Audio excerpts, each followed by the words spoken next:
play of the game from way down. Silence. Rainer getting absolutely A team wipe. The living bomb's going. Oh my goodness, the ring. Bomb's Dingo gonna find Rainer.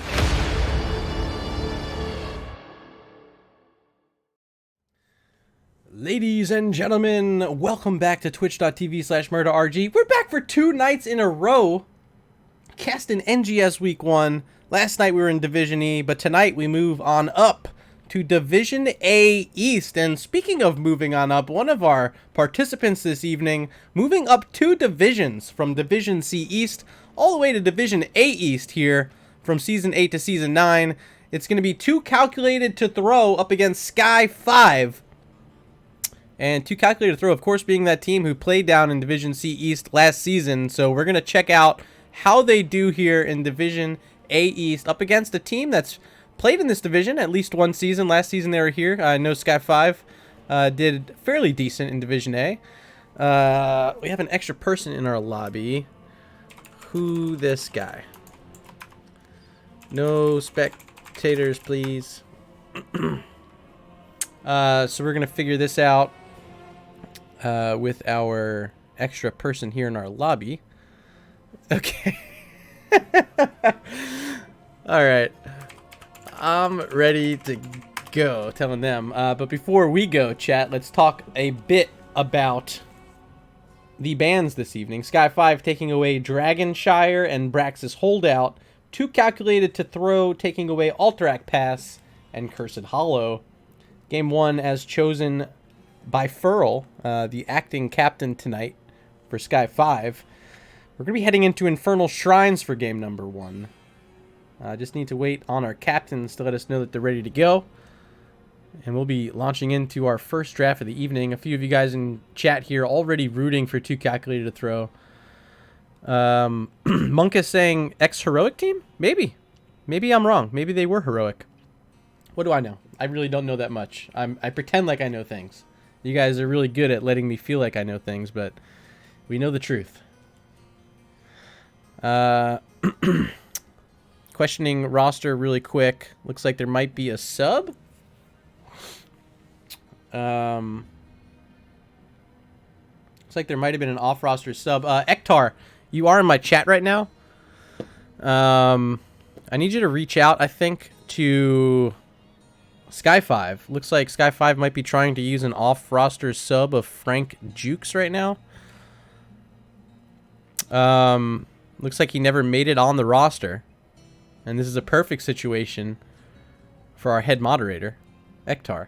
So if you are out there, confirm in chat for me that you saw that, or heard me, I guess. And if you could reach out to Sky5 on all of our behalves here.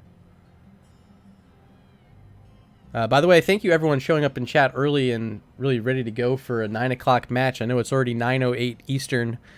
So we are 8 minutes behind schedule. And there's apparently been some off-season captaincy issues here, I think, with Sky5. Trying to figure out their roster. I don't know the situation right now. But it does sound like there's some sort of issue. Haven't heard back from Ektar in chat, so I don't know if he saw that. I'm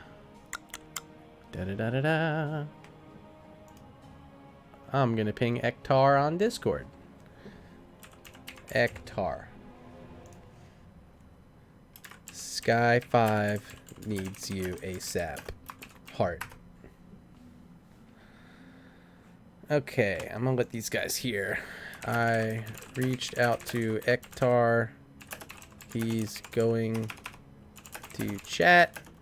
Captains can meet him in lobby 1. Okay, you're hearing that? Okay. Ektar, I told them to meet you in voice lobby 1. Okay. Alright. So stream. Nothing going on here right now. You don't want to sit here and stare at me.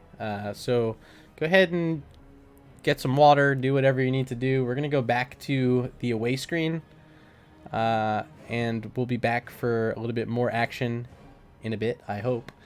In the meantime, if you're looking for some Heroes of the Storm action, you're looking for some NGS action, you can head on over to twitch.tv/Nexus Gaming Series, where the ladies of the Nexus are currently playing some games together. If you want to check that out and support our fine ladies doing some good service for the league right now, giving some fun content, fun games for you guys.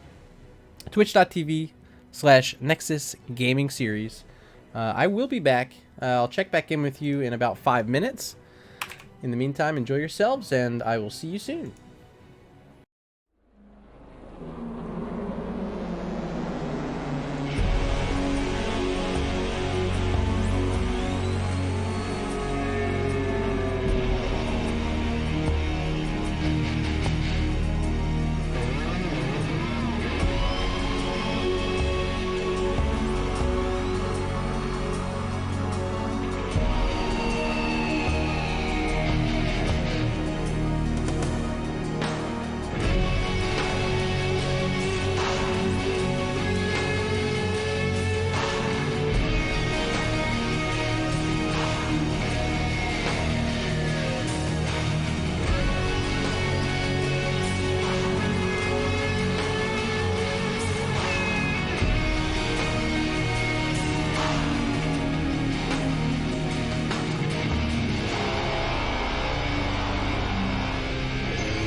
Hello, hello, welcome back. 5 minutes are up, and I promised I would check back in with you guys. Hanging out with you guys in chat right now. Thanks for participating during the break here.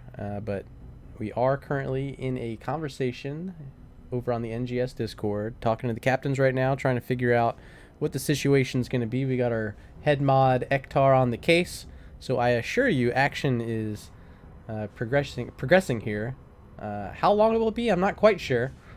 But I'm going to throw up another 5 minutes, and hopefully by the end of that, we will be good to go. I don't anticipate it taking too much longer than that. But nonetheless, I'll be back in another 5 minutes for, at the least, another update for you guys. So hang tight, and I will see you guys shortly.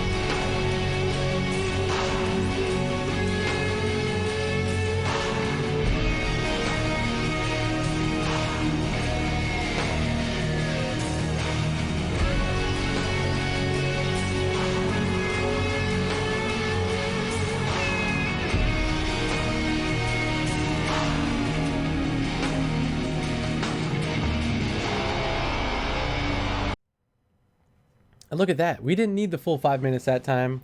We have confirmation. We are set to go. Initiate activation sequence on draft number 1. Let's talk quickly. I mentioned them already, but in case you forgot, we did have our bans take place earlier. It seems like forever ago now. Sky5, they banned away Dragonshire and Braxis Holdout. 2Calculated2Throw, they banned out Alterac Pass and Cursed Hollow. Game 1 chosen by Sky5. Infernal Shrines. Ready.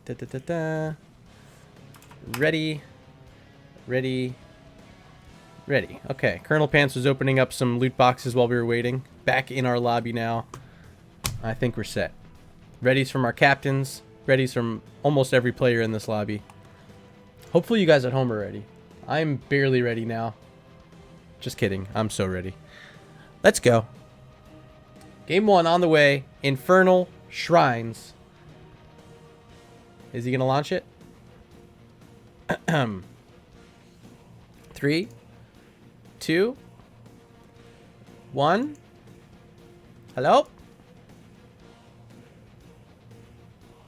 Hello? Oh, there we go. Welcome to the show, guys. So this was the map chosen by Sky5. So 2Calculated2Throw, they're going to be first to ban here for map number 1. And having to play against a player maybe they weren't as ready to play against. Frank Jukes, the new player on this Sky5 roster, has been approved for this match. It's all been cleared by the head mod and our captains tonight. So maybe a bit of homework they weren't able to do here. And will that change how they make their first bans? We'll find out. Plenty of time on this clock for them to start thinking about maybe taking away a Deathwing, Azul, a Sylvanas. Maybe even that new Tassadar has been pretty good. Ana at support's been outstanding. First ban. Kael'thas. Okay.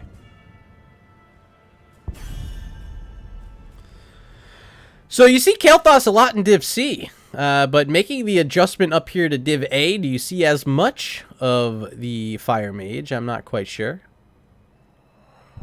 Perhaps, though. Maybe they got a read on the other team and we're thinking they don't want to deal with it. It's not a bad selection here on Infernal Shrine, especially when you're fighting in those pits. That Living Bomb spread can be toxic. First ban now for Sky5, and they're going to take away Deathwing. Someone had to do it, and Sky5 says, hey, you guys have first pick, and we don't want that first pick being this giant dragon. So no Deathwing here in game number 1 as we're back on over now to 2Calculated2Throw. And I'd imagine they want to keep like a Sylvanas or Azul for themselves. maybe ban out a tank here in this slot like a Johanna. The Sonya's actually going to be taken away. A strong hero in her own right here on Infernal Shrines. Not often drawing bans in the top half, but she will be banned here. Now back over to Sky5, and they have to now be thinking about the Zul, the Sylvanas, the Ana. Insert other heroes that Murda forgot about that are probably really good right here. A lot of them right now. But they're going to ban away one of them, I'd imagine. Well, can't be right all the time. Didn't see this one coming. They ban out a Zeratul. Very strong hero. And that leaves open Johanna. Strongest tank for the map, in my opinion. She's got plenty of wave clear. Can really be an initiator, a force at that. With that blessed shield. Maybe we end up seeing the falling swords. Seen a lot of fun combos with the light bomb recently. And with the Anduin still available out there, hey, you never know. Jaina, first pick by Furl, who's our acting captain this evening. And Alan, by default, going to hop on the Malfurion. Jaina. Malf. Okay, some classic heroes. For you guys now joining us in chat. Key, I see you out there, man. Don't give up on that job hunt. You'll find something. There's jobs out there somewhere. We'll find them. We're in this together, brother.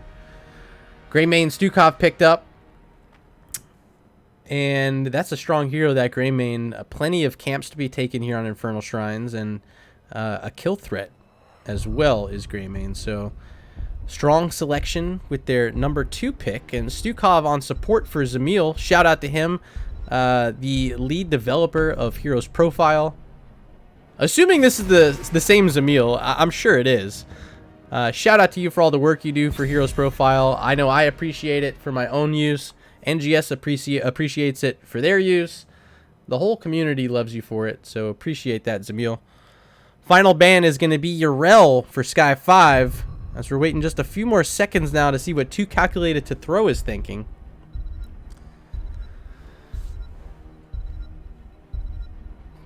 Take away a tank here, maybe? Yeah, it's going to be the Garrosh.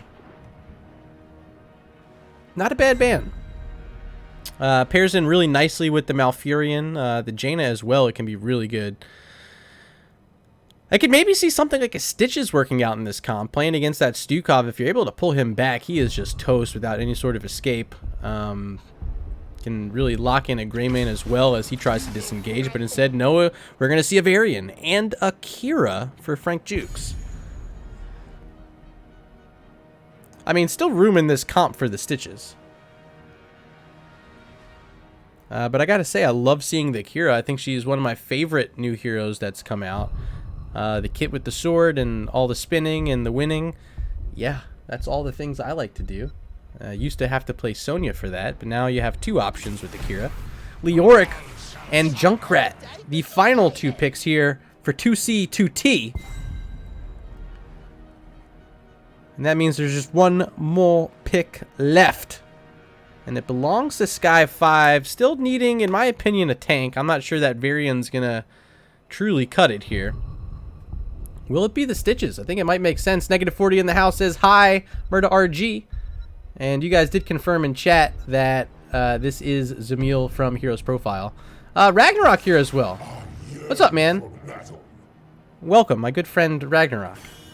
Imperious final pick for Sky5, and now you've seen all the heroes in our first draft of the night. Infernal Shrines will be the map, and before we load on in, it's time to ask you guys at home who's going to win this game number 1. So let's go over here, start up a new poll. Who will win? Man, I can't type, huh? Win game 1. Sky 5 or 2C2T. I'm going to abbreviate that because it's a lot to type. Starting the poll now. Head on over to your chat up at the top.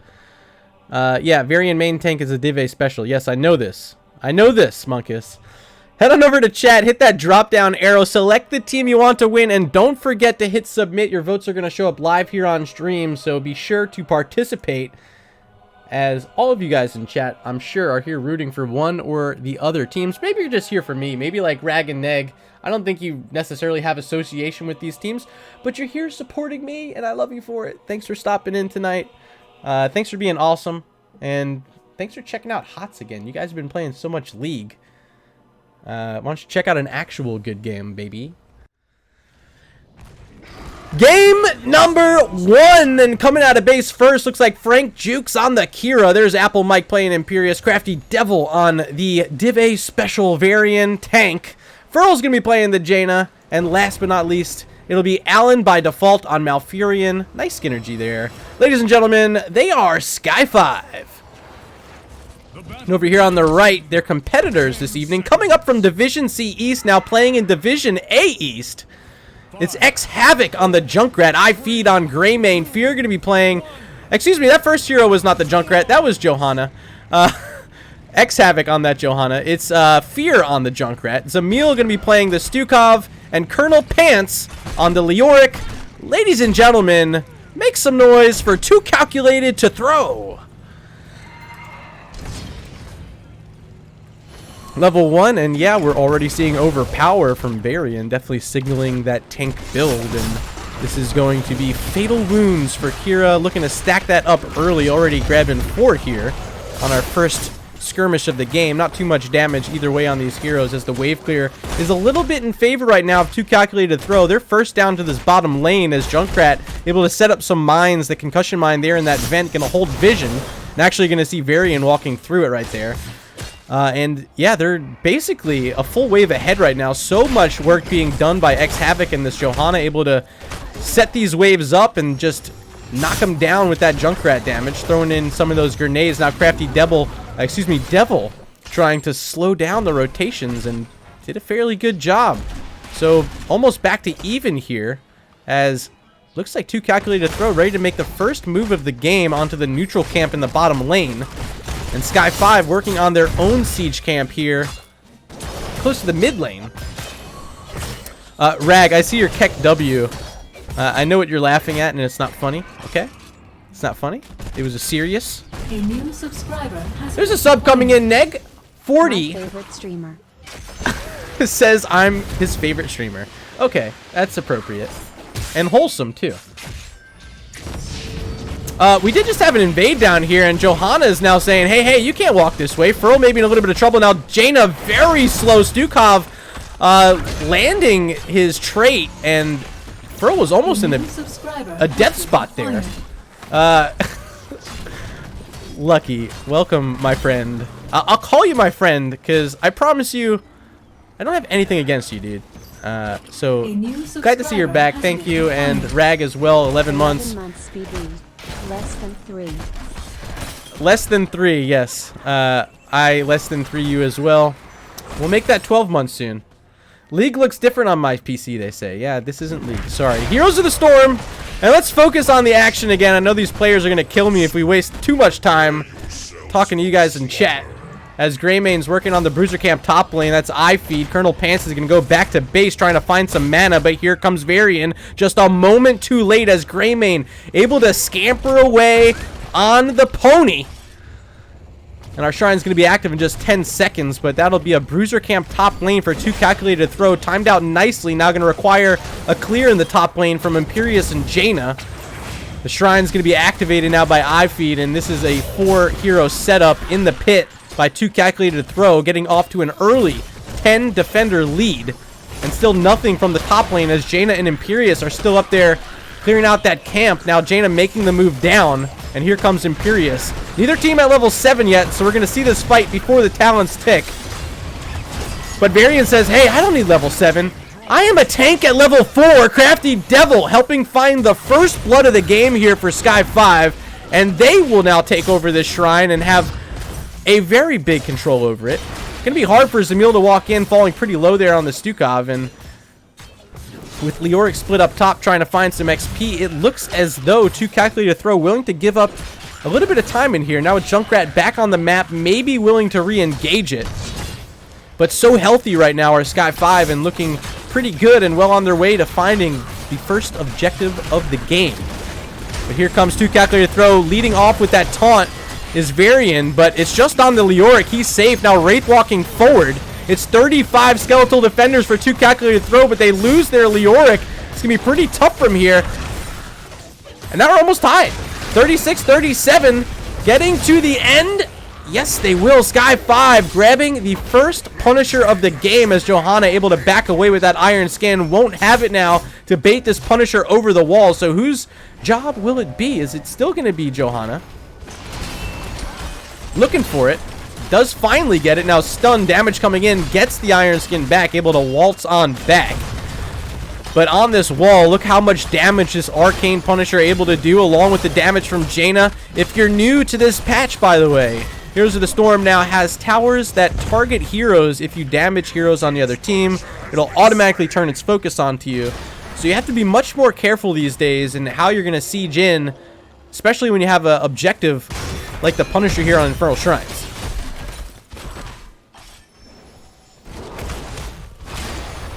Concussion Mine down, gonna knock Jaina away, but not towards 2Calculated2Throw. Furl will be safe here as now Crafty Devil pinging on into this enemy siege camp, trying to invade our Sky5, but Stukov has it scouted out. Can anyone get here in time? No, they won't be able to. Instead, gonna be looking at the bottom lane siege camp for the second time in the game. And they'll take that away, but are they in trouble here? Varian might be looking for a stun. There's Johanna using Iron Skin. And no one in range, not wanting to walk into those towers, which also will reduce the armor when you get shot. So extra caution around these walls and around these forts. And you can expect to see more of that throughout the game. Now at mid, you see Greymane trying to clear up that camp that was taken away, but it's already gotten through the wall and working on that well. So 2Calculated2Throw pretty weak in the mid lane. But up top, not doing too bad with their Leoric. Colonel Pants up against Apple Mike here on Imperius. And it's been pretty neutral throughout. Not too much action. I've been trying to keep an eye on these health bars, but haven't seen them move too much.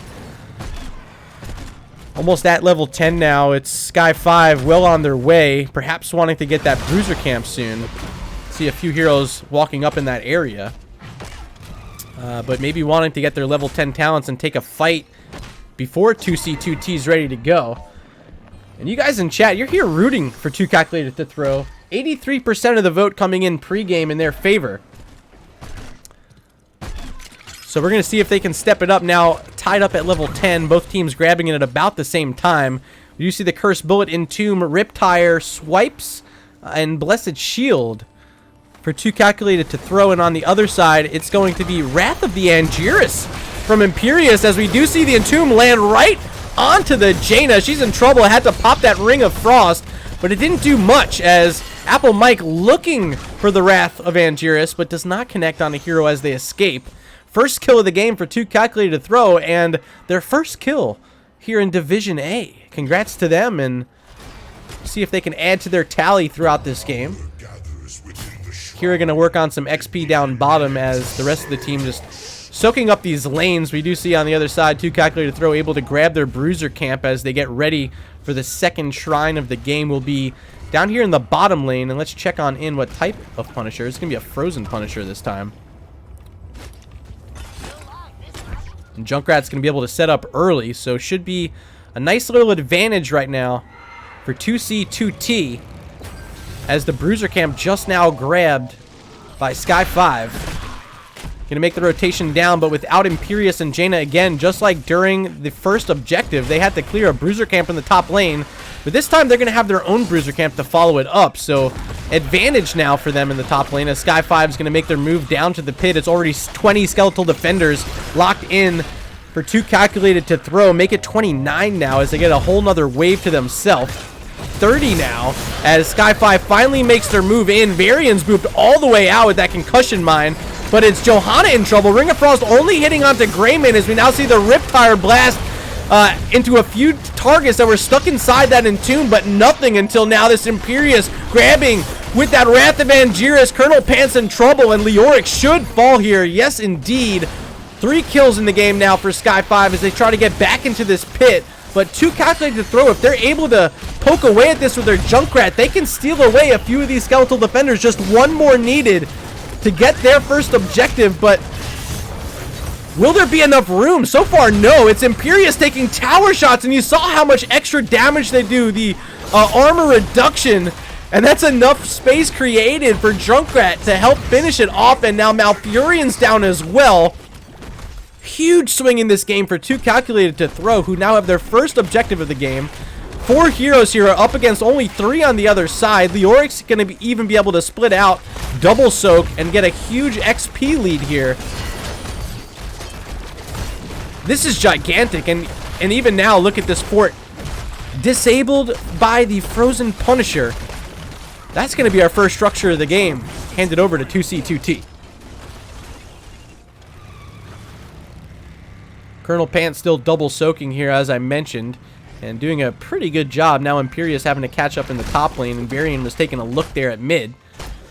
It's Greymane and Stukov comboing for the siege camp here, getting their first attempt at an invade all game, and they will successfully take that one away. Finally, the Punisher's down. We can check what it did. Yeah, it looks like, excuse me, a wall and most of that topside tower here. Back at mid, though, with a couple camps now. 2 separate Khazar camps here at mid right now for 2Calculated2Throw. They're going to get through this tower, but how much damage can they get onto this fort? It's going to be a sturdy defense, but with the poke at Junkrat, they might be able to get a few shots in. Oh, never mind. Not even close. Great wave clear. Kira, Jaina. Rotation now coming onto Imperius. He's able to spear out of the Entomb. Apple Mike barely getting out with his life. Good job having that Q ready to go, as now Varian trying to find Johanna.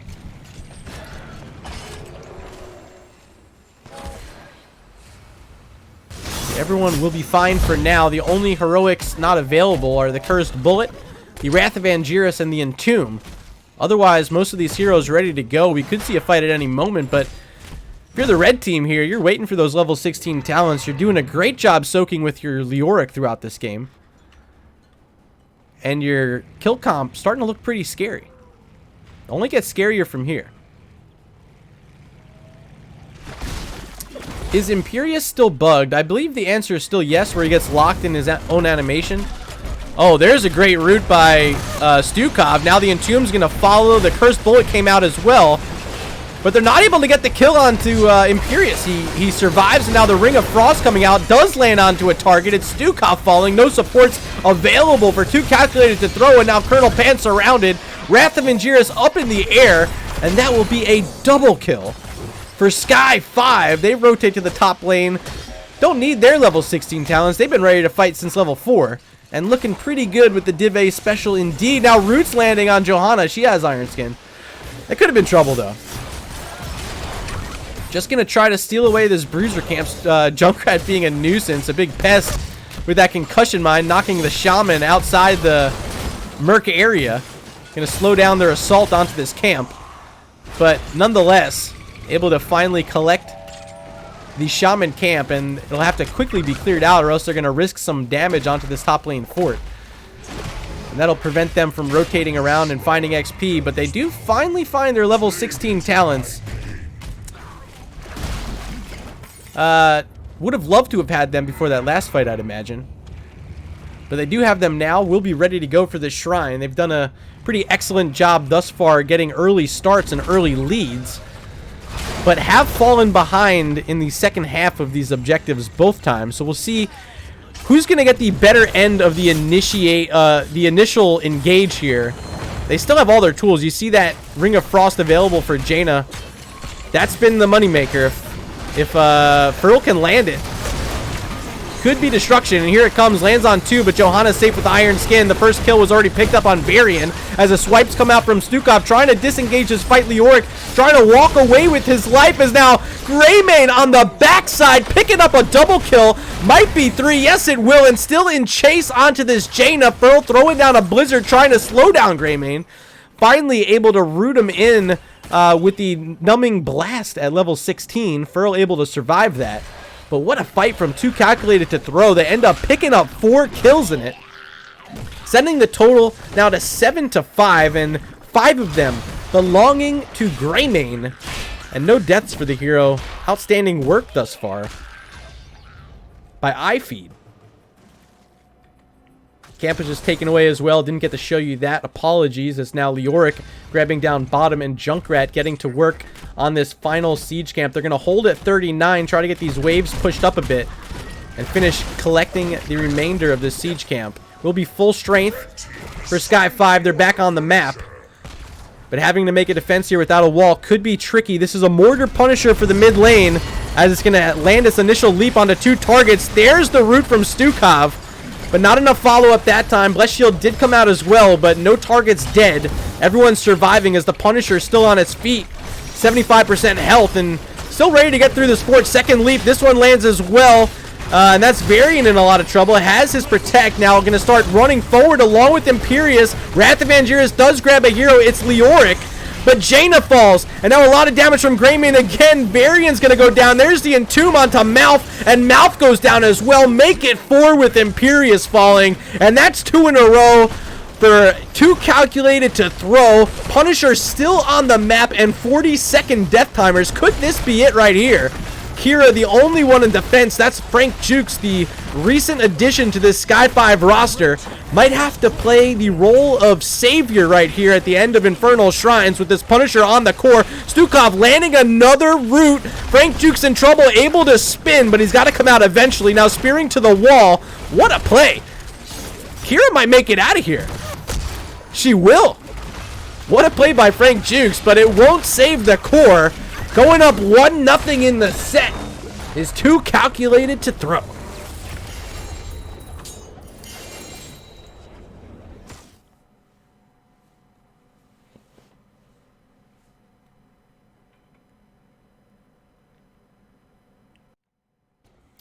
Let's take a look at this match summary brought to you by Nexus Gaming Series and all you guys who just subbed before that match. Infernal Shrines, it looked good from both sides, and it looked really good early from Sky5, but they weren't able to hold it together, losing a lot of those fights at the end of the game. So much credit, I think, going out to Zamil with Stukov, landing that root on numerous occasions, helping set up kills, and iFeed, of course, our Game 1 MVP, 7-0 on the Greymane, looking fantastic, really helping fly through some of those fights. So credit there to iFeed on the Greymane. Here's a talent screen before we move on to our first break. I gotta reach out to our captains here, so hang tight. We'll be back in about 3 minutes for game number 2.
And welcome back. Thanks for hanging during the break as 2Calculated2Throw just got their first taste of Division A, their first taste of this Division A variant.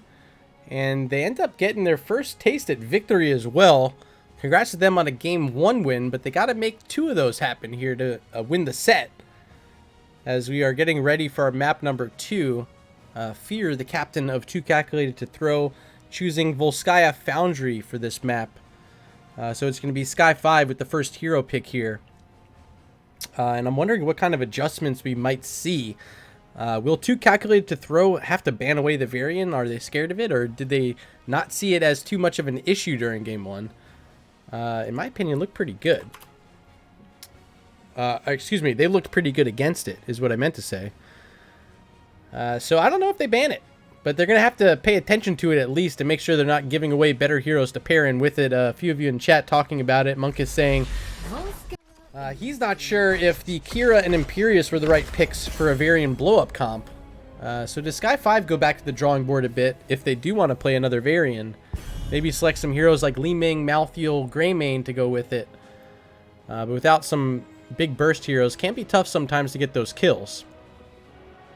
So we're going to get our first look at this ban phase as we're swapping sides for the first pick this time. So does Deathwing remain the ban for Sky5? You got to think it might not be.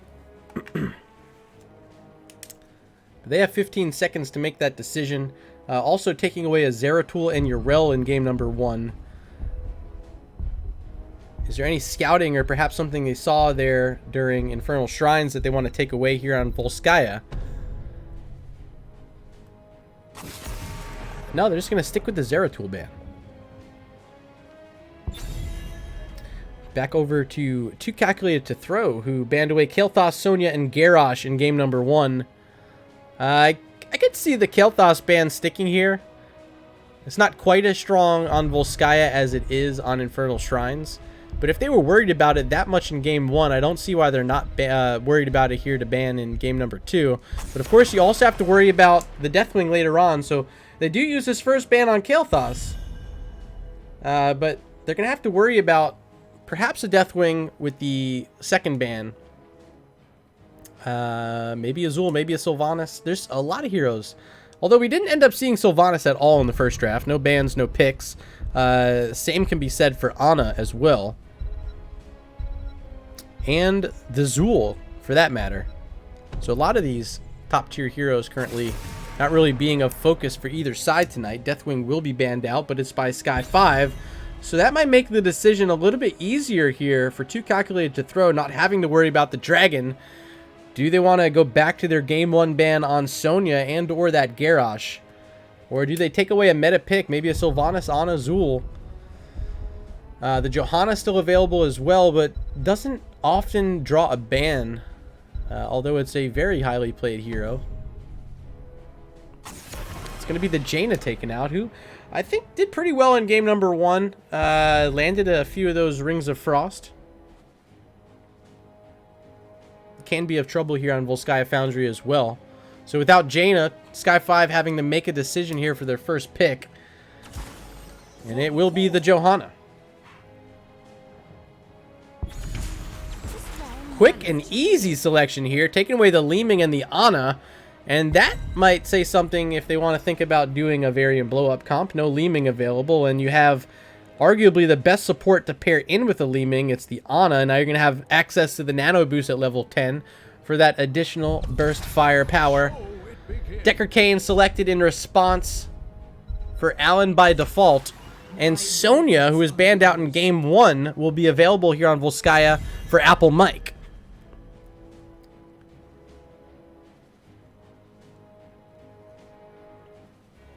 Final ban now, 2Calculated2Throw on the clock. Maybe wanting to get rid of some damage, but really who? Not too much showing. It's a neutral comp on the left-hand side right now. Hard to say which direction they'd want to go with a ban, so might just want to take out another mage. It's going to be the Tracer. I actually, oddly enough, saw Tracer banned out twice last night, and I couldn't figure out why. Is she bugged right now? Can someone in chat help me out? What am I missing about Tracer right now that heroes are banning her? I mean, there's no more Tass shields. Tass has been reworked. He's now a mage, not a support. So how do you keep Tracer alive without the shields? Like, I guess you can sort of do it with Zarya, sort of do it with like Abathur shielding. Like, I don't know. It's just not quite the same for me. I don't understand why Tracer's being banned, so chat, please help me out. Final ban here, and we saw this in game 1. It's the Yrel taken away by Sky5.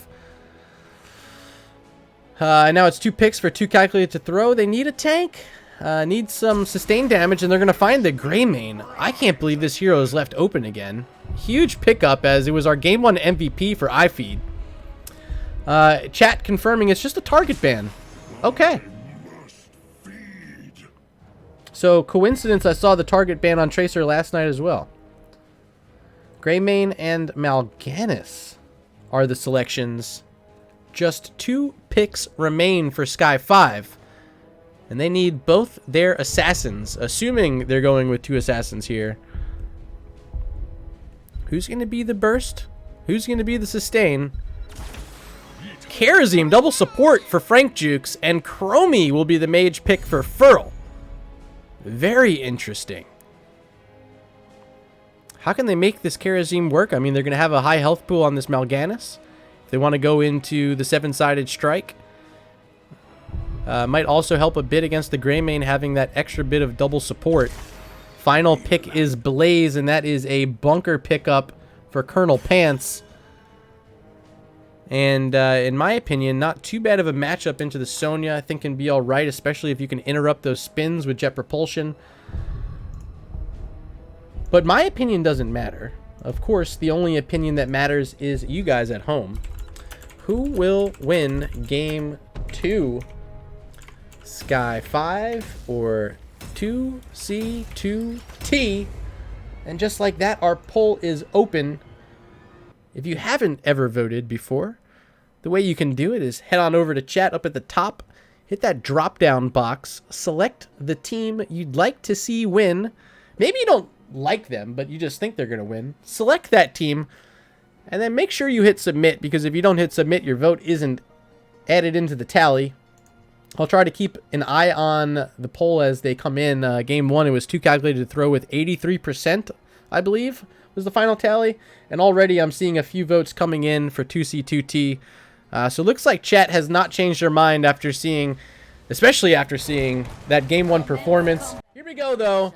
Game number 2, Volskaya Foundry, and on the left-hand side, we got Apple Mike on the Sonya, Frank Jukes playing the Karazim, Furl on Chromie, Crafty Devil on the Johanna, and last out of base, once again, will be Alan by default on the Deckard Cain this time. Ladies and gentlemen, they are Sky5.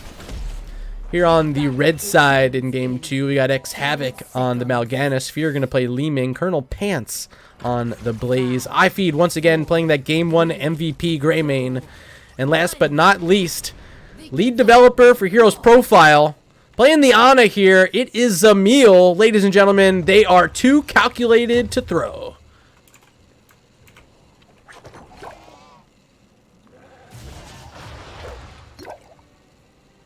Level 1, we're going to see block for Sonya, and this is Iron Fist for Karazim. Probably the most interesting hero to look at here at the early portion of the game, which direction a Karazim player would choose to go, and Frank Jukes wanting to go aggressive here in game 2, choosing those Iron Fists, and it's a feast or famine talent. I mean, if you can get it to work, you're going to get a lot of extra kills with it. But hey, if you start falling behind, it could be trouble. And already we're seeing Frank Jukes willing to play aggressively in those rotational lanes of 2Calculated2Throw, as now they rotate up top. They find Greymane, they're going to reduce him down to about 60% health. But he's able to roll on back with that disengage. iFeed's going to be just fine, as our Sentinel now dropping on the map. Our support camp will be available. Neither team yet looking at it, but it will be Greymane. Appeared to be heading to the fortification camp. Yes, he will.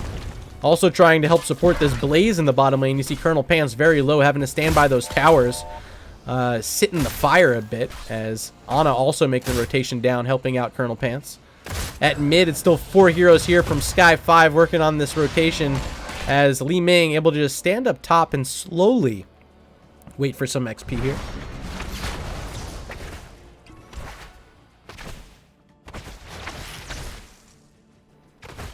Chat throwing some shade on the Yrel ban and not the Greymane ban. You know, it is what it is.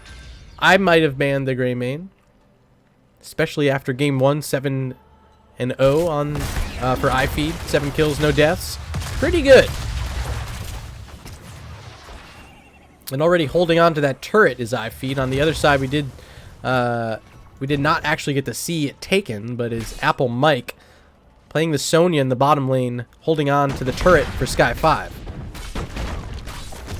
Top lane, this is trouble as the Scroll of Sealing won't actually connect on Mal'Ganis. Good job by X-Havoc, able to sidestep that and not walk into a root.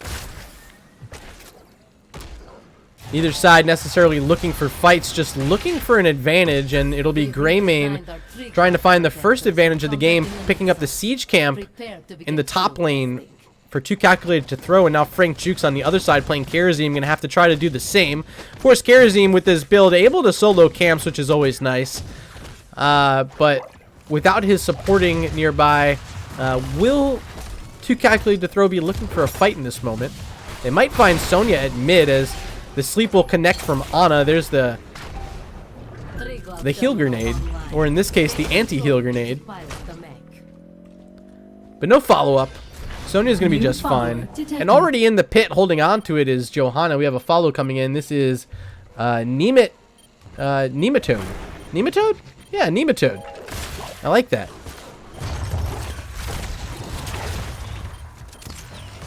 Isn't Nematode a thing from that cartoon Doug when I was a kid?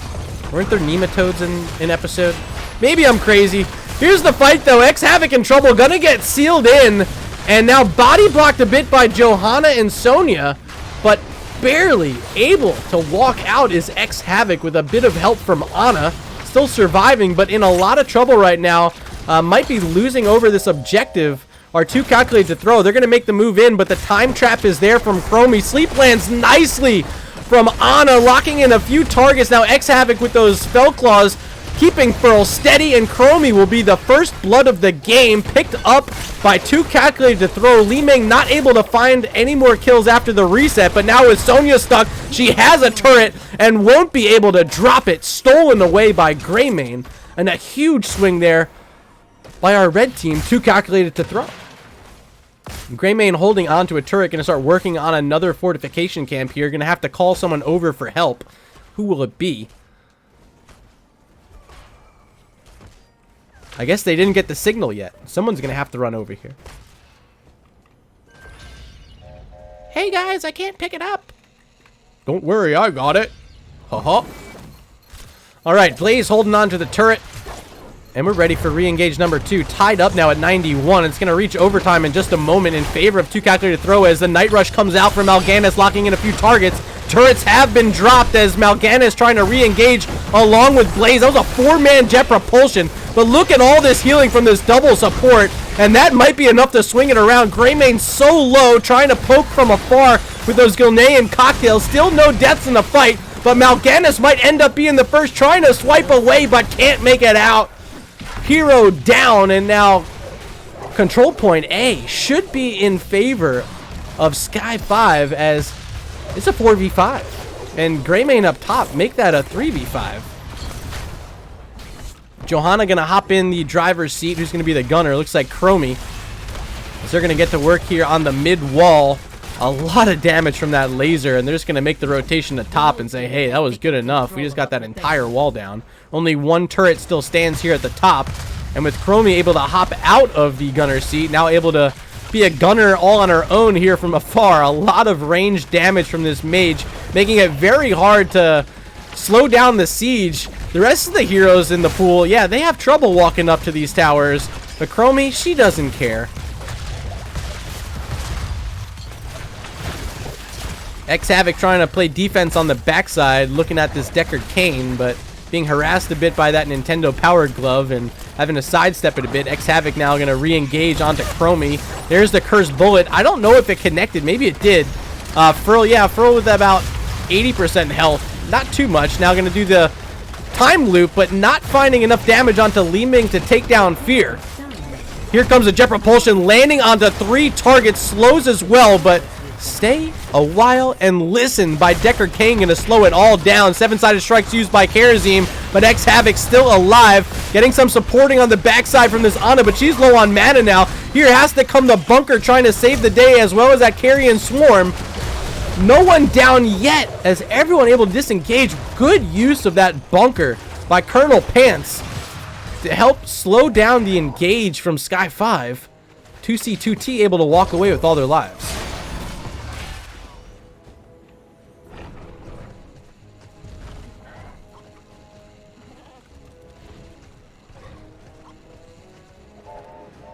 Did I say Chromie can walk up to towers? I meant to say that, like, she doesn't have to walk up to towers because she just, you know, throws big sandblasts from like 80 meters away.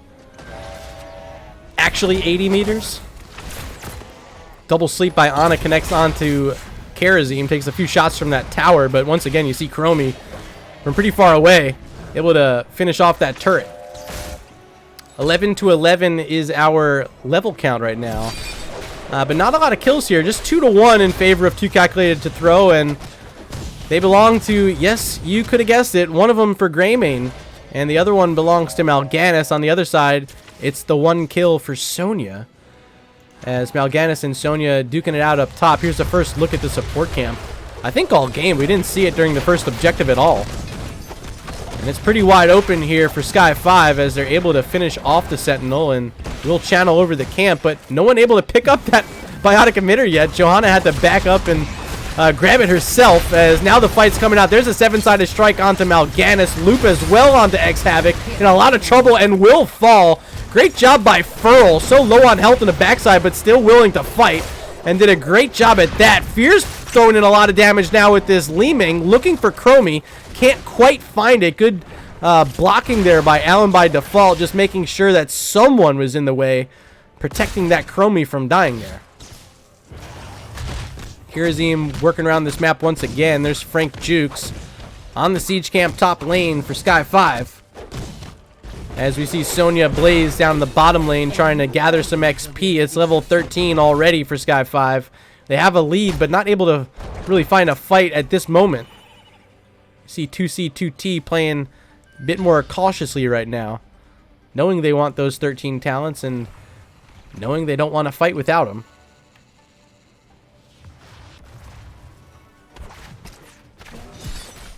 Control point B will be active in 5 seconds, and now with those even talents, will it make a difference? Sonya in trouble, does get slept at mid, but not willing to take that fight in front of 2 towers. They're going to back on out now, having to support up top where there is a siege camp pushing in onto their fort. Sky5 already onto control point B, working it up to 15% already. Here comes a fight as Sonya spearing in, does get slept, as well as Karazim now having to use that leap as a disengage. Apple Mike makes it out, but using that heroic and now not having it as a tool to pair in with that blessed shield from Johanna. Could that be trouble, as we do see a turret now dropped inside objective point B. Zamil in trouble backside, having to support from afar. There's a stay a while and listen, hitting onto 3 different targets. Chromie from the sky, blasting through 2 more. Carrion Swarm just to keep Mal'Ganis alive. It's Greymane falling. Now Colonel Pants in this blaze surrounded. It's a quad kill for Sky5, and all 4 of them belonging to Furl on the Chromie. A highlight play for sure.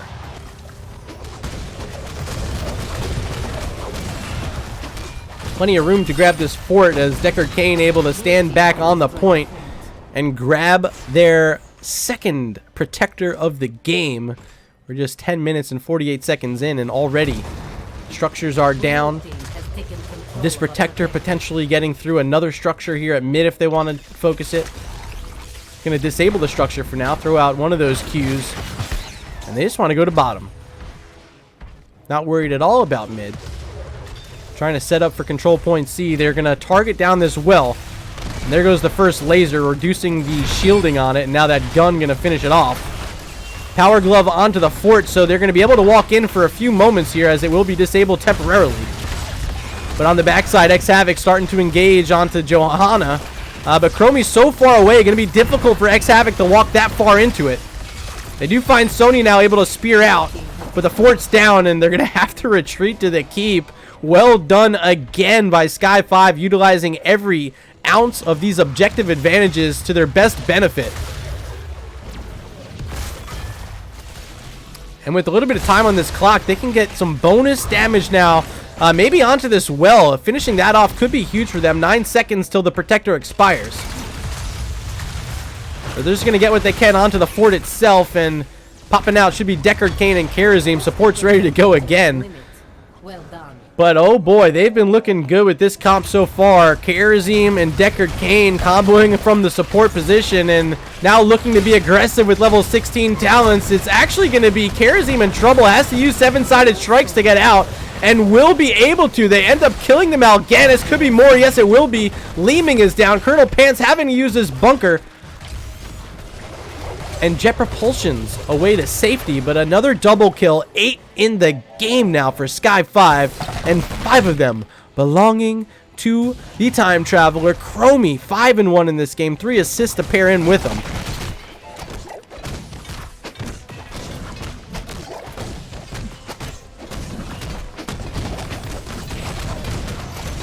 And they're going to find a biotic emitter to pair in as well. I believe used all their turrets during that last objective, so they're going to have to try to recollect those as soon as they can. 1 available on their side, and on the opposite side of the map, I don't think it's... Yeah, it's got 1:40 left. A little bit of time.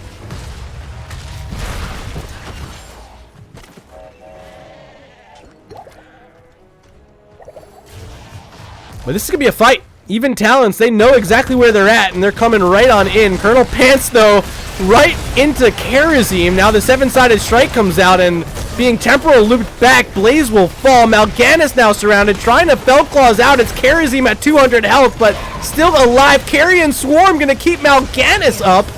As Karazim falls, that's the first pickup since the early portion of the game for 2Calculated2Throw and make it a double kill as Leeming finds a reset and that second kill onto Johanna. The bottom lane is Deckard Cain holding a biotic emitter in a lot of trouble. The big blast almost taking Allen out. Barely surviving.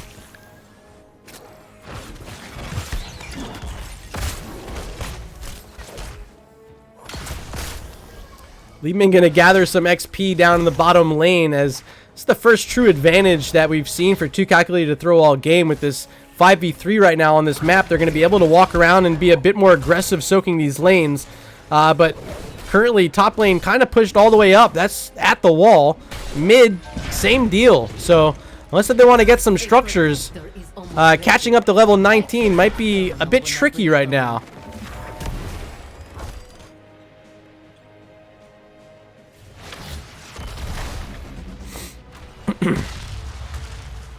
Full orb build with the glass cannon for Leeming. It's a scary build to be playing, but it definitely can help out. You see how much extra siege that Fear is able to get onto these structures. So if they can use Leeming in those sorts of scenarios, it's going to pay off a lot more than you think. But in these fights, a lot of trouble if Sonya's able to leap in, get a couple seismic slams out onto Fear. So keep your eye on the interaction between a few of these heroes. And especially keep your eye on Leeming if she's able to survive. There's the bunker trying to body block in Johanna, but Crafty Devil, able to be the crafty devil that he is, walks right around and will be safe back behind the wall as the bunker is now expired. We also saw the nano boost come out from Ana. So a couple tools out of the toolkit for 2C2T, and they have to do all of this now down level 20 talents. Not a good look as Sonya's going to make the rotation down to this bottom lane in just a moment. Uh-oh. Fear could be in trouble here. Here comes Karazim trying to 1,000 Fist. There's the loop as well. No chance for Leeming. She's down, and now the Blessed Shield connecting on Ana, surrounded by 4 heroes. Make it 5, actually. Double kill for Sky5. And should be wide open now onto this objective as Mal'Ganis gonna just barely sneak out here. Oop! Snuck out on me, too. Couldn't get there in time. Biotic emitter being looked at as well. They already hold on to 1 for Deckard Cain. I'm going to assume Karazim's going to grab this other one. Indeed, Frank Juke's going to grab a hold of it. Johanna on this point is sitting at 35%. But there's no way they're going to get a full level and those heroes back up and ready to go by then. So should be 3rd Punisher in a row. Excuse me, Protector, not Punisher. It will punish you if you lose 3 in a row.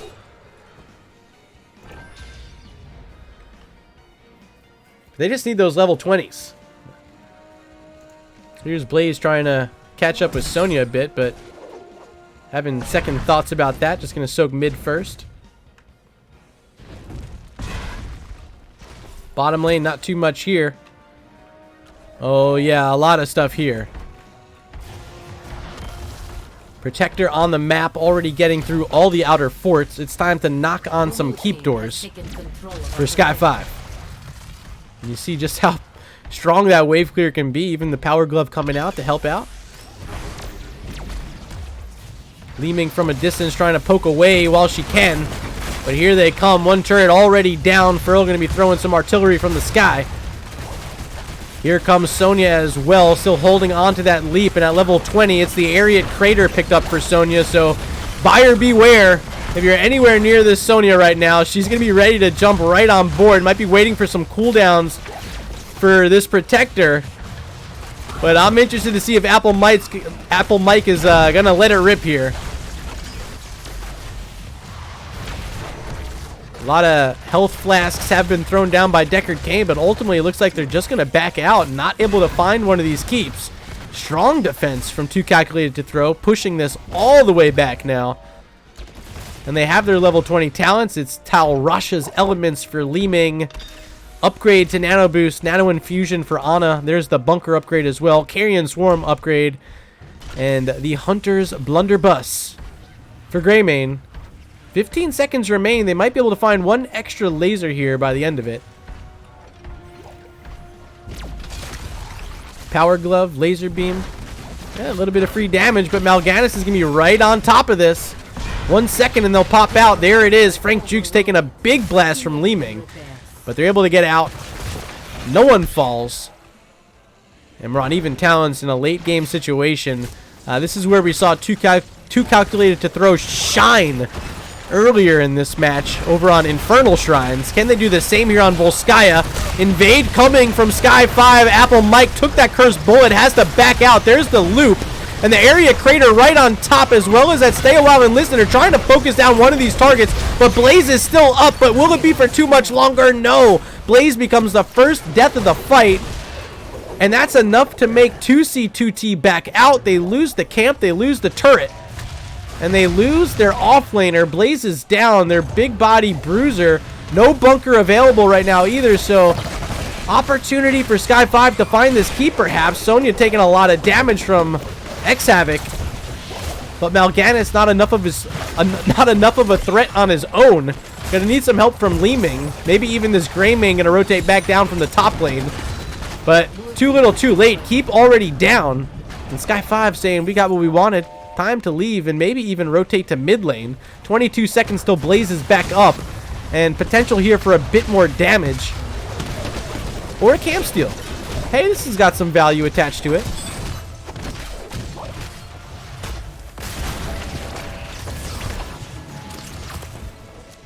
Yeah, it won't be the 11-sided. Oh my gosh. Oh my gosh. Oh, that's got to be game. All right, silence as well on Greymane. Blaze trying to save the day, but look at all the damage from Chromie. In the bunker they go.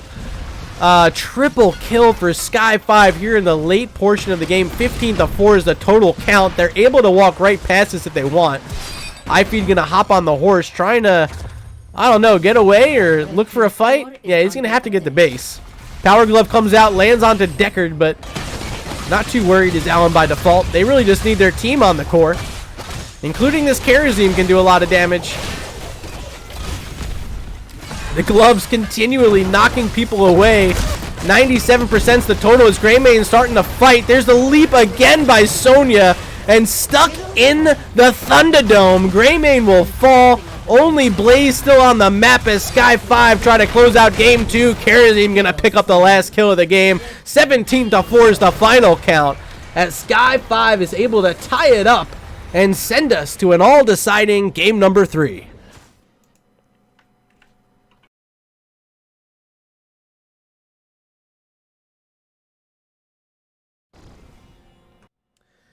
Let's take a look at this match summary brought to you by Nexus Gaming Series. Great job by Chromie. Absolutely our MVP. 69,000 hero damage and 8 kills for Furl. Really well done. I got to credit Sonya as well. Late game with those area craters, especially that quad kill. Whoo, Nelly. I definitely love my leap, Sonya. You guys at home know that if you follow me. And the area crater upgrade at 20. And let's talk about those upgrades. Here's the talent screen. 21 minutes and 30 seconds is what it took for Sky5. 17-4 the final kill count. We're going to be heading into a game number 3. So give me just a moment to reach out to our captains. Set it all up for you. Go ahead and grab some water. Grab a snack. You might need it. And we'll be back in about 4 minutes.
And welcome back to the stream, ladies and gents. We're about to be heading into a game number 3. Yes, count them 1, 2, and 3. Map 3 will be everyone's favorite way to close it out. I'll let you guys guess in chat. I'm not even going to tell you. What an epic conclusion this will be. And this was chosen by Sky5. So our first team to ban will be 2Calculated2Throw. And I guess I finally am going to have to tell you, so might as well do it. Map number 3, it's going to be Towers of Doom. Yes, you heard it. Towers of Doom. I like this map. Really fun. One of the only maps that's remained as much unchanged as possible over all these big changes that have come to the game. No core mechanic changed here. The only thing that did change are the towers will target you if you attack a hero under them, so still be careful. You guys in chat, looks like you guessed Brax's Holdout. Actually, that was banned earlier. It's Towers of Doom. DB Smiley got it. Credit DB, our headcaster. He called it. Well done. And I'm going to let them know I'm ready to go, so we can launch this draft and have some fun. Crown one of these teams a winner this evening. And give them 2 points in the standings. Won't be 3 for either side tonight. 2's the maximum they're going to walk away with as we load on in to the draft for Towers of Doom. Red team first to action here. That's 2Calculated2Throw. We're in game number 2. Chat, you selected them 100% of the vote for them to win. And they didn't. They did not win it. So, chat, you guys might have to recalculate your decision here as we get your third vote of the evening. You guys are 50%, both times picking 2C2T. But Sky5, they showed up to play in game number 2. They looked solid on Volskaya Foundry. I missed 2... in my book, trying to remember who they had last game. It was Chromie and Karazim were the last 2. Forgot to write them down. As we see the first ban, it's going to be Falstead, and that's the first time we've seen the bird mentioned this evening. Wait, Murda, are you saying chat is wrong? Yeah, chat was wrong, baby. Zeratul, third time this evening, target banned out by Sky5. They're not wanting to deal with him at all and have remained steady with that ban all night. I guess you can't blame them. If they stick to the strategy and it worked, more power to them. Final ban here for 2C2T. They took out Kael'thas twice. This time going back to the Sonya ban. They banned it out in game 1. And she gave them a lot of trouble there at the end of game 2. So Apple Mike not going to be able to play her again. Final ban here for Sky5. They've taken out the Deathwing twice, along with the Zeratul. Do they stick with the Deathwing ban here? I'd imagine so. 3, 2, 1, 0. Deathwing. Okay. A very quick Johanna, and stats at home, Johanna tonight in this matchup, 2-0. The only champion who's been able to do that so far.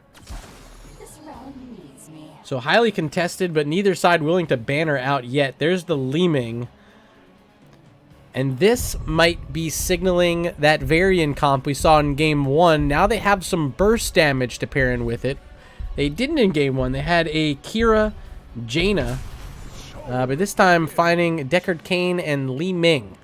Deckard Cain helping win game number 2 there for Allen by default and Sky5.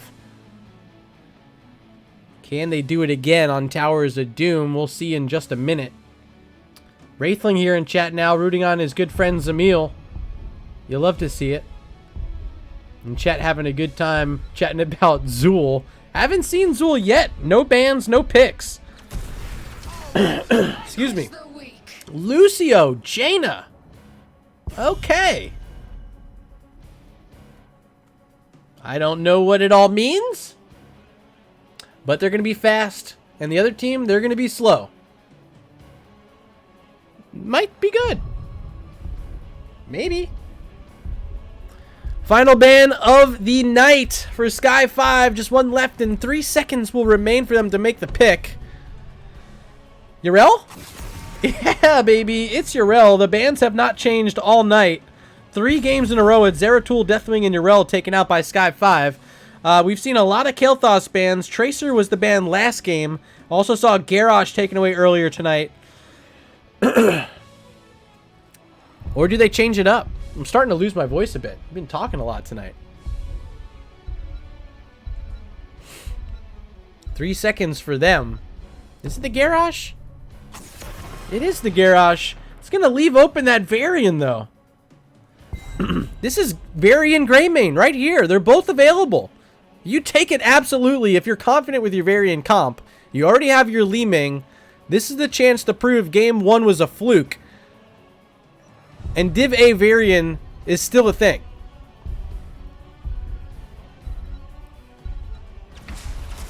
They do get the Greymane, but no Varian this time. It's Mal'Ganis. Of course, they could still grab Varian with their last pick. Might be hiding it. But I do like that they finally take away the Greymane from iFeed, who had it in both games. Was our Game 1 MVP.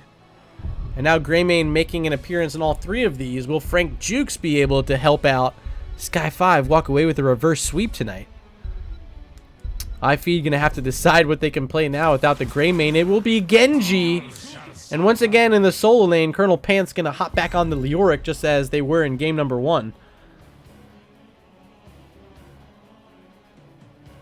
1 pick left. Will it be the Varian? That's all you guys are thinking about. Ryokai liking the NGS orange sunglasses. Appreciate that. Also, they match my Mario, and I love this hat. I picked it up at the Nintendo store in New York City.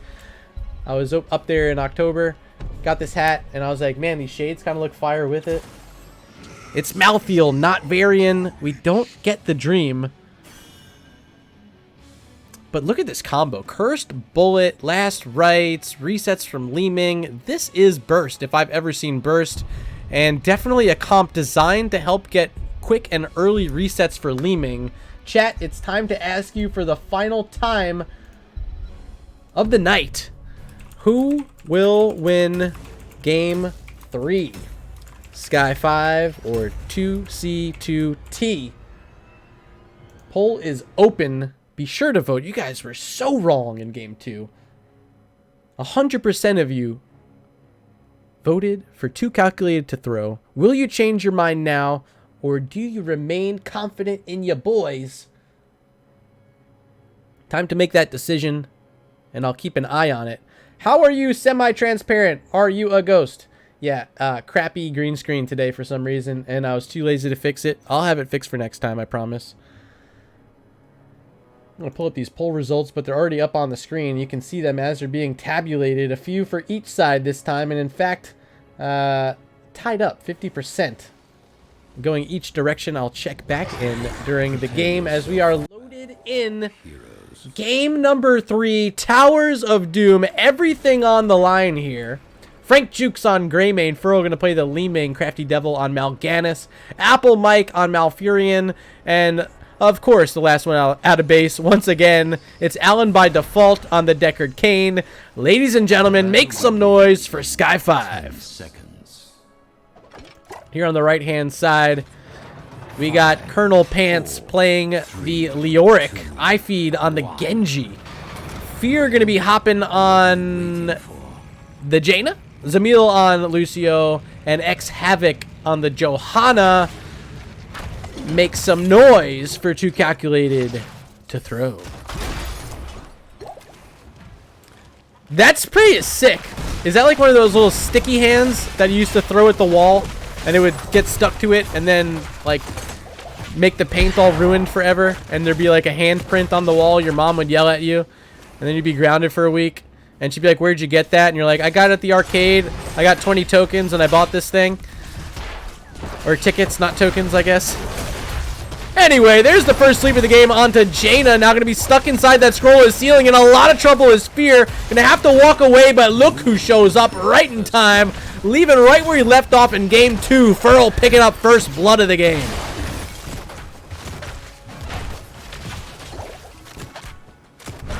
Rotations. It's going to be Leoric versus Malthael. Let's take a look at these level 1 talents where we don't see On a Pale Horse from Malthael. Apple Mike instead going with Death's Reach, trying to get a little extra range on that W, able to navigate in and out of these fights, and could actually signal later on we see something as crazy as Tormented Souls, although I wouldn't think so. You have the Li Ming comp, you really want to get the reset. Big fight here as Frank Jukes locked in. That's first blood on the side of 2Calculated2Throw. One apiece now for both of these teams. Fight going to continue as Apple Mike trying to throw out his wave to slow it down and maybe find a target to pounce over. Malthael and still in trouble. Lucio trying to chase. Here comes Leoric with a big swipe. Finish from Genji. Not enough. Apple Mike surviving with 64 health, and Crafty Devil just as low.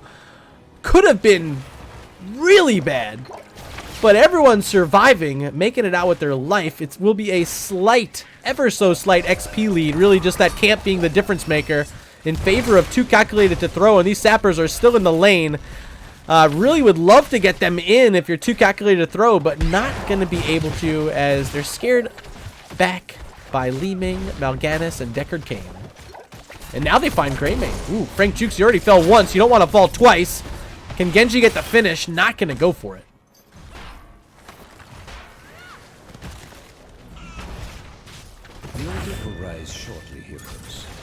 Here comes an invade, a smart invade. Lucio leading the way, and now all 5 heroes, including Leoric, have shown up. Malthael, he's up top, so this is a 5v4 in favor of 2Calculated2Throw with Crafty Devil already down to 20% health. Gets so much health back. Holy smokes, Mal'Ganis is a beast, as now Malthael showing up on the backside of this fight. Might be able to help finish off Leoric, and they will. A double kill for Sky5, feeling alive here early on Towers of Doom. We got 3 altars up, but look at this. Johanna says, hey, I'm leaving that fight. I'm gathering. And 2 of them for 2Calculated2Throw, even though they were down heroes on the map. They got on the objective quick, and they walk away up 4 shots. You have done well, heroes. Let the great keeper know. Trying to keep up with chat a bit, but you guys are flying through. Appreciate all the support here tonight. 38 viewers checking out Division A here in week 1. Shout out to all the fans of NGS. I want to be sure to remind you, if you're not already following the channel, what a perfect opportunity to do so. You can hit it right now, and then I'll say, hey, thanks for the follow. And then by the end of it, hey, you'll be able to stop back in the future, check out some more Heroes of the Storm, check out some more NGS in particular, and maybe check out me. Here we see another fight. Greymane trying to leap on the backside Jaina, but here comes Genji trying to finish off Frank Jukes. Can he get it with the deflect? So far, no. IP trying to throw out some shuriken, but so much healing from Deckard Cain. Gonna keep Greymane alive. Now Genji in trouble, having a swift strike to safety. And does get out. No kills either direction. Currently 3-1's the kill count in favor of Sky5. 1 apiece for Greymane, Li Ming, and Deckard Cain. On the other side, it's 1 for the main man from Heroes Profile, Zamil, with the 1 kill on Lucio. The altars rise again. Full Ice Lance build from Jaina, trying to get some sustained slows on some of these targets, but not able to find any kills yet, and still looking for a good spot to find, perhaps later on seeing that Ring of Frost. We did get to see it in game number 1.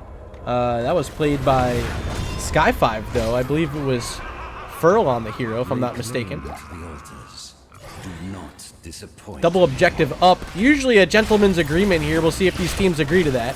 Mal'Ganis so far thinking no thank you, but finally smart enough to back on out. Will be an exchange, and still a 4-shot lead for 2Calculated2Throw heading into the 5.5-minute mark here.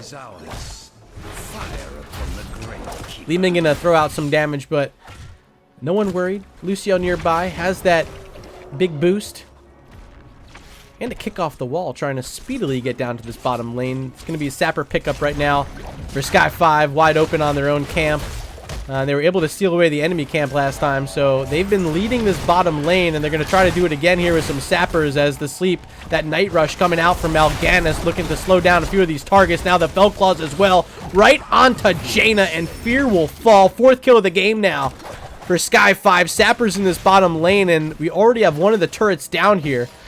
So this could be trouble for 2Calculated2Throw if they start losing structures in the bottom lane. Leo and Malthael still soaking those mid and top lanes. So we're just going to follow this action here and see if these sappers do indeed connect. Genji looking to put some damage out and threaten back Sky5, but not enough follow-up without the Jaina. She's just now coming back from base as the sappers, I hear them coming down. X-Havoc's going to fall. And also falling will be that second turret and the wall. So good work by Sky5. They get their level 10 talents and already getting through this bottom lane fort wall.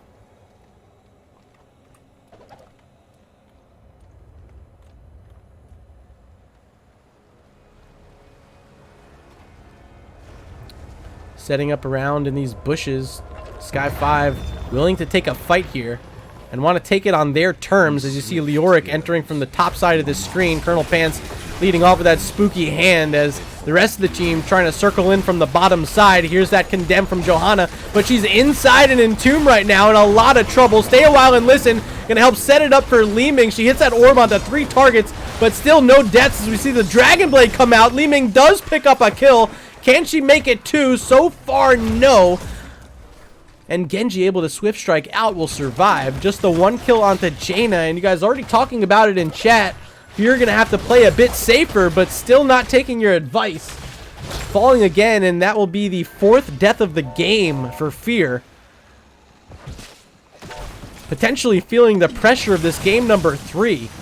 As there's more sappers stolen away by Sky5. These are getting ready to go right onto this fort. Johanna going to try to slow him down, but not enough. And all 3 end up connecting as Greymane and Li Ming poking from a distance onto this fort. That's it at about 30% health. Very strong push thus far in this bottom lane by Sky5. Leo Malthael still exchanging pleasantries around mid and top, as the rest of our heroes focusing on these camps as much as possible. Will there be an invade here? Looks like Johanna might have been thinking about it, but ends up turning around to join the team in the lane. And here come yet another set of sappers for Sky5. And if these connect, it could mean this bottom fort is done. And could be at a bad time. Altar spawning in 25 seconds. 1 at mid, 1 at bot. Double altar phase, an opportunity for the first time in this map for Sky5 to take a lead. Here comes Johanna from the backside with that condemn, but Mal'Ganis and Greymane, they're pretty far up. Frank Juke's in trouble. There's the Blessed Shield. Sleep going to come out to slow it down as Greymane able to disengage. Barrier comes out from Lucio, but it doesn't land on the Johanna. X-Havoc in trouble. There's the last rites. Doesn't finish her off because she had the Iron Skin, but she's walking in the Carrion Swarm. 50 health surviving. Johanna still up, but look at the fort. It's down, and double altars are on the map. Potential 10 shots ready to fire out from Sky5, but Leo's going to try to slow it down, entering that Wraith Walk. Here comes the rest of the team, including Fear on this Jaina, who's fallen 4 times already. Can't afford to fall again, so just going to back on out, which should leave enough room here for Greymane to channel off this second altar. And they will. 10-shot lead. Make it 11. Excuse me. Did a sapper cross the line down here that I missed? It must have. 11-shot lead for Sky5 as they're looking for Jaina once again.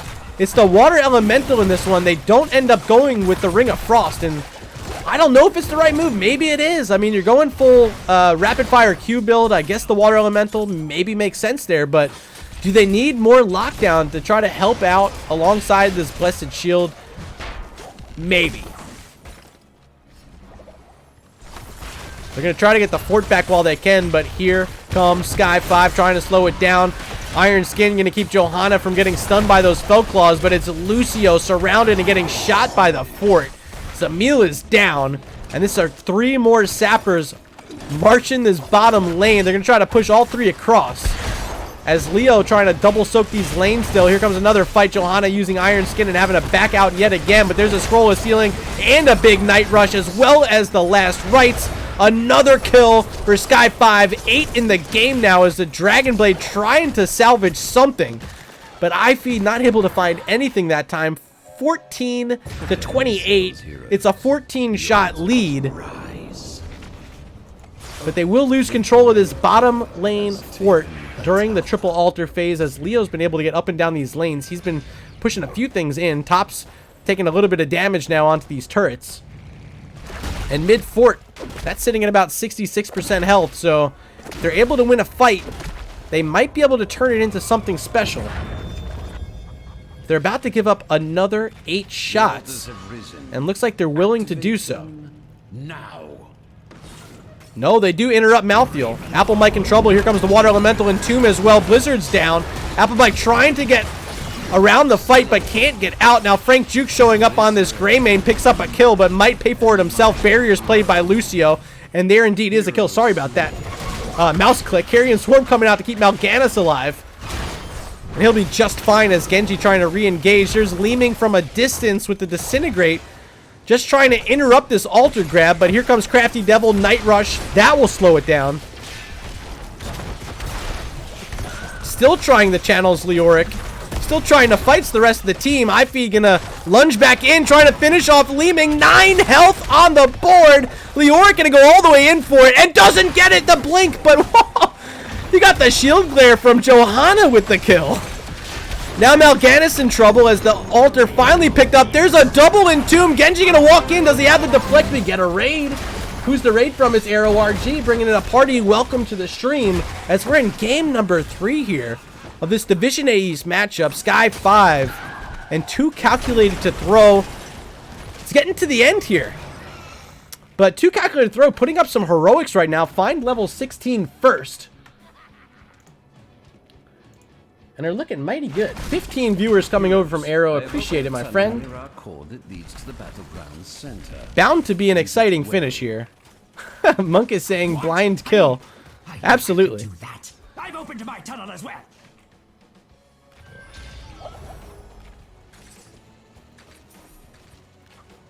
Zapper's bottom lane. For 2Calculated2Throw on the other side. 17 seconds till it respawns. So very close. And I'm assuming these teams are going to be fighting over it. This fort pretty low again. Unfortunately for 2Calculated2Throw, they were able to get it back.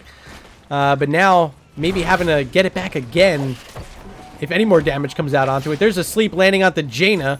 Night Rush in trouble. Now Carrion Swarm, the option for Mal'Ganis if he's going to want to use it. And Fear is just surrounded again. Barrier just a moment too late. There's a last rights onto an Iron Skin Johanna. Not going to do much.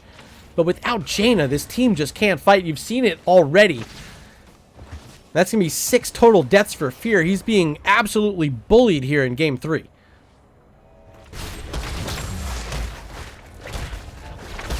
Altar spawning. And this is a big one now. Going to be worth 4 shots, but Sapper's also on the map. They can crash through this fort. Oh, and if they lose Johanna here, that would be worst case scenario. Body blocked in is X-Havoc now trying to walk away in a horrible spot. And with Malthael right on top, there's no way X-Havoc gets out of this. Johanna down. Sapper is still marching bottom lane. Can they get this fort down and leave some of these Sappers up?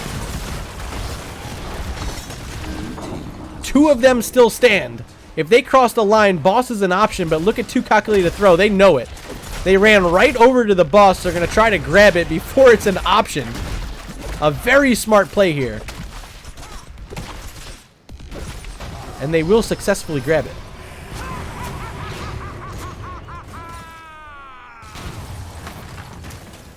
Looking back at the poll results from earlier, you guys came out and voted here for Game 3, and 75% of you now voting for Sky5. Game 2 reminding you that 100% of you picked 2Calculated2Throw after seeing them win Game 1.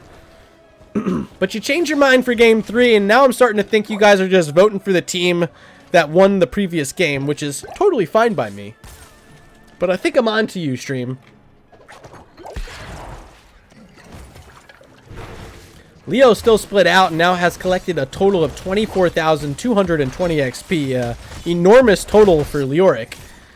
On the other side, Malthael was just 15k, so that's really the difference maker and why 2Calculated2Throw are in the lead despite being down 11-4 on kills and being down 16-4 on the core health. Here come 3 more sappers, another altar spawning as well, but 2Calculated2Throw, they know it. They're trying to get on the backside and they find Greymane. Inside the Entomb is Frank Jukes, and that's exactly what they needed to keep themselves alive. Now with the Dragon Blade, looking to find the kill onto Malthael. He's in trouble, but last rites, no, it doesn't. The barrier and the Iron Skin, no. Furl. Oh. Big damage from Li Ming. Crafty Devil still here on Mal'Ganis, but no way to kind of hold him steady. All the heroics being used and Johanna being dead. Li Ming in a hearth all the way over here. I was like, yeah, what's she doing? She's not staying there. Just hearthing in the bush as Leoric might be trying to pick up mid-fort. Told you this thing was getting low, and this might be the time to get it. Li Ming approaching and might be the deterrence needed. Minion's going to try to do the work, but Orb's in the face of them. Bottom lane is recaptured by 2Calculated2Throw. They're sitting on 1 core health. Leoric now looking at this camp, knowing it just spawned. Li Ming scouting it out for Sky5 and realizing Leoric is there. Here comes Genji to threaten her back.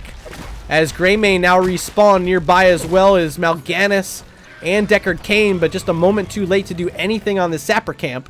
Walking away with it will be 2Calculated2Throw, but oh, they do. They reach the right spot and they all connect in. I thought they were going to get stopped. Mid-fort down. But only 1 more shot needed. So just having 1, does it really mean anything? Oh, they can get this Malthael. Oh, barely gets out. Oh. And they have no idea how close they were. Now having the hearth, they do get the sappers up top. But I remind you, only 1 shot is needed to win this game for Sky5. Can they find it here? 13-1 the core count.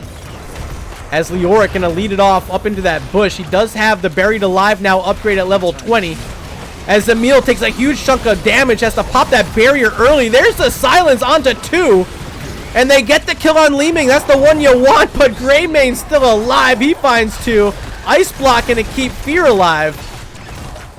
As Malthael used that last rites, not able to get the kill. Genji pretty low. Jaina very low as well. Leoric really the only defense still standing as Greymane will start to channel the game-winning shots. GGs have been called in chat. And Sky5 walk away with a reverse sweep over 2Calculated2Throw.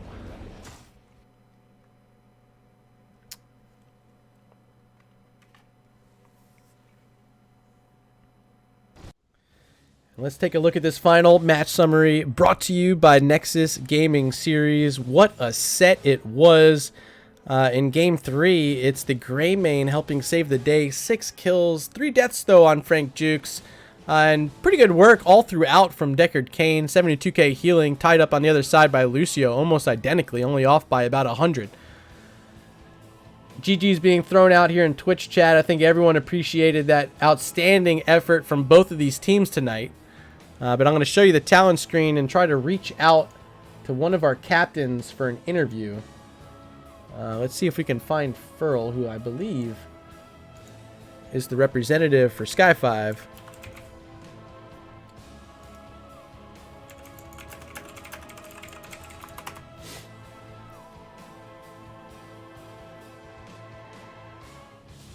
Way to go is being thrown out in chat for 2Calculated2Throw, and I definitely agree. What an effort from a team that made the jump 2 divisions heading in from Season 8. They were in Division C East, but making the move up to Division A East, looking really good up against a very strong Sky5 team. So perhaps 2Calculated2Throw earned some respect after this match. See what you guys in chat have to say, and maybe if we get a chance to talk to Furl, if he has any opinions on his opponent from this evening.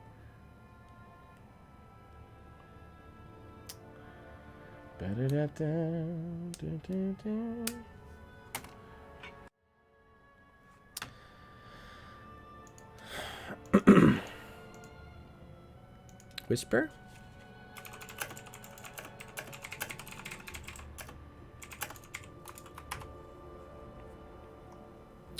Well, we're going to try to get in touch. If we're not able to, apologies there. We'll give it like another minute or so. Looks like Apple's going to come. Apple Mike.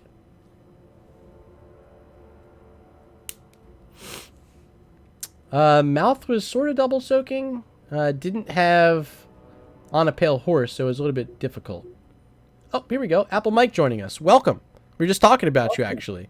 Oh, yeah? The mouthfeel. We were talking about mouthfeel. You didn't have On a Pale Horse there in game 3. I guess we'll just ask a question about this. Do you feel like it might have slowed you down? Leoric able to double the XP total, gave them a bit of a lead heading into level 20, but you guys structurally and, you know, points on the board, you had the lead at that point, so were you even worried? Yeah, I mean, you know, it was a decision obviously at level 1, and I was out soaking him early game. Late game, I kept rotating down for ganks, so that was usually why I reported late to the lane. But the range really helped me catch up to the Lucio and the Jaina by taking the level 1 range. So I also have never taken Pale Horse. I just started learning Malthael a couple games ago. Oh, only a couple games. Well, hey, look pretty good. So I don't know what I'm doing still. But they kept banning the Sonya, so I had limited choices there. Well, hey, there you go. It was a lot of target bans tonight. You guys coming out all 3 games, and I believe you were the drafter tonight. Banning away Deathwing, Zeratul, Yrel. Scouting bans or respect bans or meta bans? What's the opinion there? That's all Furl and all scouting.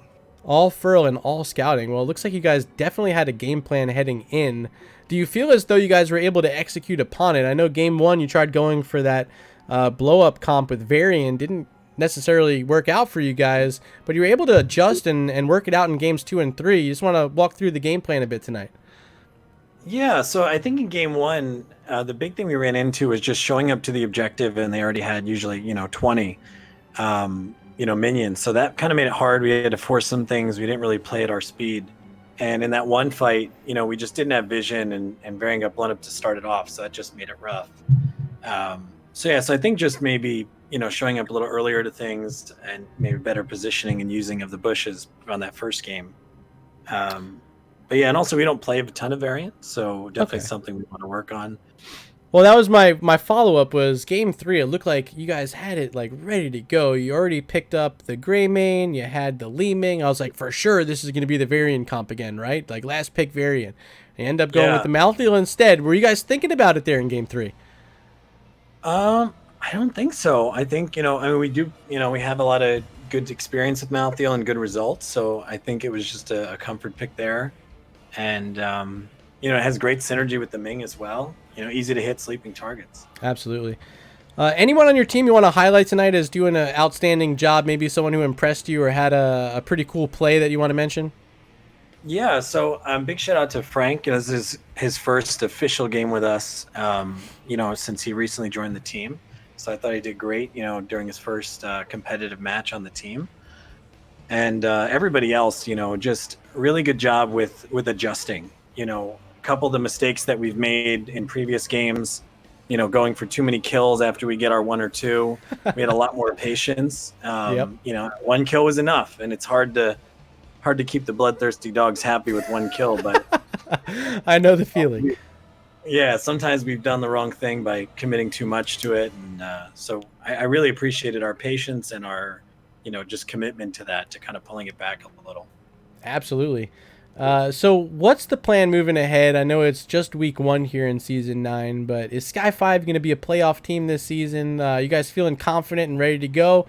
How many more steps do you feel you need to get to be in full form right now? Yeah, for us, I think it's just, synergy with the new member, adding a 5th pretty late in the game. And so just the more we get to practice with him is really helping. So I think that's definitely our focus right now, just getting in games. The calls have been a lot better, and the communication's getting much better, just at the team as a whole. Well, hey, I gotta worthy for sure. I mean, now that we're in a division that makes sense, I think we have a much better outcome. Yeah, you guys were in heroic last season, right? Yeah, it's one of those things, right? You know, there's only a couple teams, so the disparity was not really great for most people. That's why they dropped out. Yeah. Oh, I We hear decided you. to stay in and be punished. Well, hey, you guys played outstanding tonight. It was exciting. Looked good. Before I let you go, I got to give you time for some shout outs. So, Apple Mike, floor's yours. Yeah, just, shout out to guys for making time and, especially with everything going on, it's really appreciated the commitment and, just putting in the work. And it's really big. And shout out to them for putting up with my criticism and trying to coach them through. And they don't always want to hear it. And I'm not always right, with what I'm saying. So it's always appreciated that they hang in there. Well, awesome. Congrats again, man. Job well done this evening, and best of luck moving through this season 9. Thank you. And thanks for being a part of the game. Hey, my pleasure. See you soon. You too. All right, chat. That was Apple Mike from the winning side tonight. Sky5. They walk away with 2 points here in week 1, taking the 2-1 victory over 2Calculated2Throw. You guys have been outstanding this evening. I think we spiked around 40 viewers. Pretty awesome. Thanks for that raid from Arrow RG. Yes, that was your question I stole from you, Arrow. Thank you once again. I'll be doing that often. And thank you for mentioning 2 more matches coming up tonight in about 30 minutes. I believe that means starting at about 11:30 Eastern. Can we get confirmation? I guess I can do that. I'll hang out for an extra minute, making sure we know. Yeah, here we go. So it's going to be Division C West, currently chasing Samuro versus Can't Counterpick Stupid. That'll be at 11:30, and that will be casted by Maestro Casts over at twitch.tv/Maestro Casts. And if you want to catch the other match tonight, Division B West, it's the Zombie Eradication Squad versus Bronze 6. That'll be taking place over on twitch.tv/MoistWeenus. Murda, want to stream a quick game and then raid over to one of the games? Sure, I guess. You guys want to watch me play? All right. Well, I guess I got